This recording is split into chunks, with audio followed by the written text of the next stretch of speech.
Au terme d'une finale très serrée, Danny Kepsar s'est incliné face à Hugo Riboulet et termine deuxième de la saison 14 de Top Chef. Au-delà du verdict, la soirée ne s'est pas vraiment déroulée comme il l'imaginait, comme il nous l'a révélé au cours d'un entretien qu'il nous a accordé.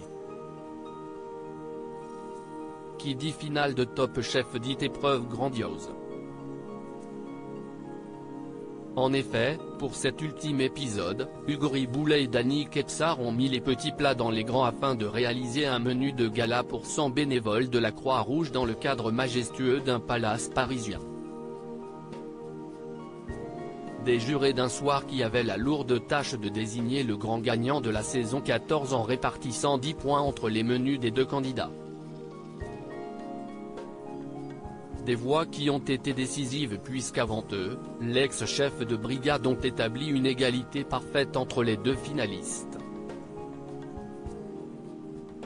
Mais si est finalement Hugo qui s'est imposé en remportant 54,81% des voix. Une soirée riche en émotions pour les deux jeunes chefs mais qui a commencé d'une bien étrange manière, comme nous l'a expliqué Danny Kepsar au cours d'un entretien qu'il nous a accordé. J'étais parti sur une idée folle qui n'a pas du tout été acceptée. Danny Kepsar révèle que la production de Top Chef a mis un veto à son menu de finale quelques jours avant le jour J, les deux finalistes ont en effet vu leurs idées chamboulées. En toute transparence, la création du menu a été compliquée. On a eu 2 heures pour créer le menu, envoyer nos fiches techniques, qui détaillent chaque étape d'une recette, note de la rédaction, et passer nos commandes, commence Danny. Moi, j'étais parti sur une idée folle qui n'a pas du tout été acceptée. C'était de travailler le homard de la queue à la tête, la queue sur l'entrée, les pinces sur le plat et la tête en dessert.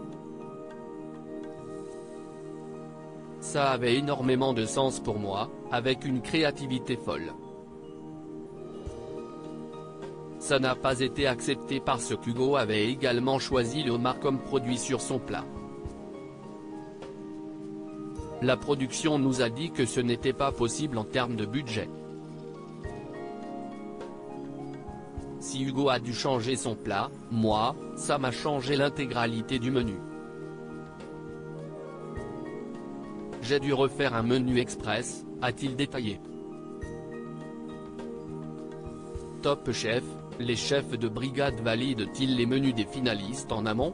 En début d'épisode, les deux finalistes ont décliné leur menu à leur chef de brigade.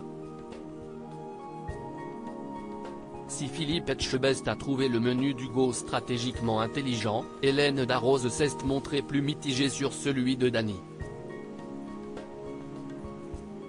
Une entrée chaude alors qu'elle lui avait conseillé une entrée froide, plusieurs niveaux de difficulté, des choses à cuire à la minute. Le moins que l'on puisse dire, si est qu'elle a été décontenancée par ses propositions. Et pour cause, les chefs découvrent les menus au dernier moment et les candidats ne leur font pas valider leur menu puisqu'ils ne peuvent échanger avec leur chef de brigade pendant le tournage.